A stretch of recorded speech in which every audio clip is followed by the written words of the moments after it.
Why customer retention matters more than ever in 2025. In this video, we're going to look at what is customer retention and some solutions on how you can keep customers with you for longer. So as you can see on my screen, there's this article from HSO, Why Customer Retention Matters More in 2025. So the backstory is that retail and distribution is evolving very fast because technology is evolving very fast. Customer expectations are rising higher and higher, and there's increasing competition out there. So this makes retention all the more important because, as we know, getting new customers in is much more expensive than keeping the ones you already have. Specifically, it's 5 times more expensive to get new customers in. So if you're one easy to, spend that cash, good on you, boo-boo. But the rest of us, we need to focus on retention. I don't make the rules, but 67% of customers that are loyal spend more with the company. And just a tiny fraction of 5% in customer retention for some companies, depending on their niche, can mean a 25%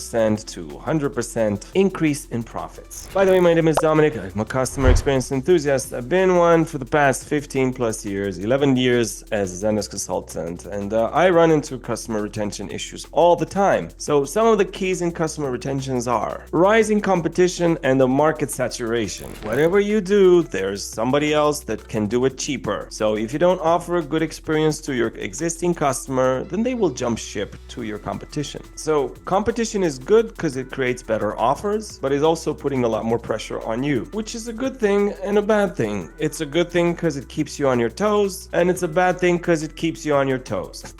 As a personal anecdote, so when I started out as a Zendesk consultant, this is my 12th year of doing that, there was just like a handful of us, and our prices were pretty high because of this scarcity. Now with the rise of the Zendesk marketplace and Upwork, more and more people have been brought in to work as Zendesk consultants, so that has taken the prices down considerably, which is good for businesses, not so good for our business. But anyway, our model is not based on you can get it cheaper, because you can get it cheaper and it can have the same impact as being cheap. So depends. If you want to pay a premium and make sure people get the value, good on you. If you want to take chances with somebody from Upwork or similar and people scam you, that's your risk. Another key challenge in customer retention is lack of personalization. So as I was talking earlier about customer expectations being higher and higher, well, because of this rapid technological evolvement, people expect you to know who they are. If they write to you a few times and you still ask them for their address, or you ask them to repeat some, customer ID stuff, which is very personal to your business. I don't know your business specifically, but people don't like that.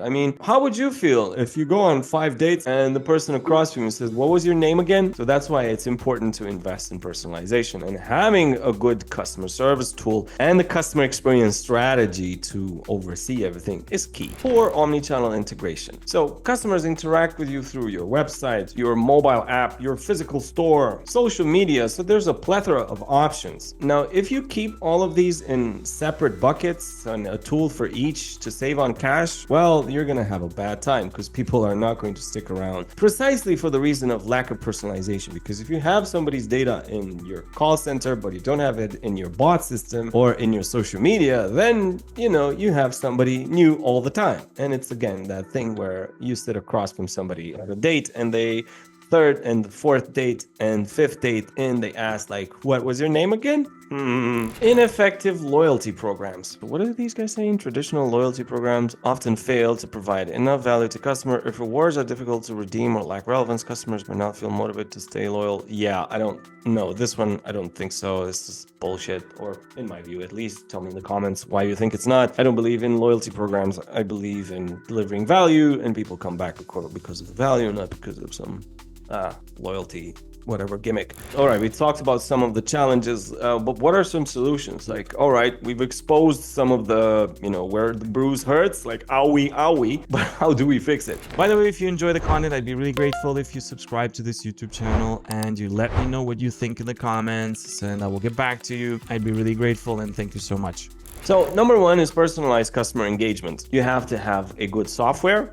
You have to have a good customer experience strategy. So without a strategy, you can just shoot bullets or arrows into any software and you're not going to hit it because, you're just wandering around from software to software, hoping that this one will solve whatever business problem you have to solve. But since you have no strategy, then, you're left with, what am I doing wrong? No strategy, no soup for you. Sorry. Now you can use AI. This is, it's just a plethora of options. Just go to whichever one you like best because they're all good. They're not all DeepSeek, the one that came up and supposedly better than all of them, but it doesn't matter. Just use your favorite one, ask it for advice, feed your data to it and let it analyze it and give you some input, give you some output actually. You can predict behavior of your customers so you can have more tailored experiences for them. Seamless omnichannel integration. So this comes back to the tool. If you want to use a really good tool that keeps everything together, there's many out there. There's a few market leaders, maybe or not which one I'm the most fanboy of, so I'm not going to say it again.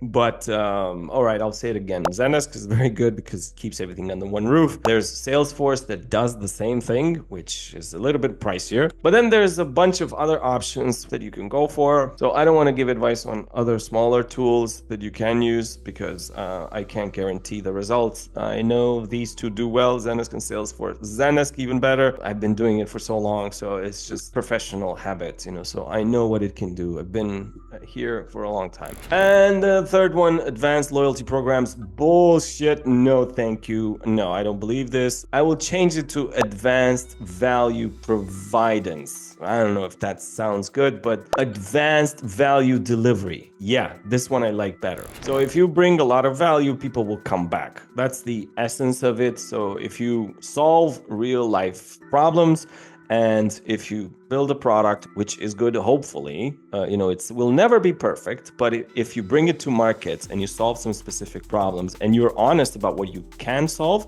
and you can't solve, people will enjoy it and they will stick with you because as you evolve, you will add some extra features which those people, which your customers could benefit from. This is before selling, right? So being truthful about what you have to sell. And then afterwards, there's the post-sale, which essentially means people coming back and asking for customer service, customer support, with your service, with your product. So if you deliver value then as well, then people will stick with you because they will like you because people are people. And we don't just want to go from flower to pick up nectar. There's just too many flowers out there and we're good with just one. So some conclusions. Customer retention, very important. I don't see any other way to have a sustainable and steady growth plan besides having retention. And I'm aware that this is a very boring topic and everybody wants the new tech that will just solve all their problems. Doesn't really work that way. You can try, sure. And there's maybe, some that have success without having consideration for retention. But, I don't really see those companies. Over the 350 projects that we worked with, in my experience, I have not seen somebody with a magic solution. On the contrary, I've seen people try this, hit and run type of approach. And guess what? They all went bust. So that's just my opinion. I'll leave this article in the description for you. And thank you so much for watching. If you like this content, please like and subscribe. I'd be really grateful. Tell me your thoughts and I'll see you in the next one. Bye.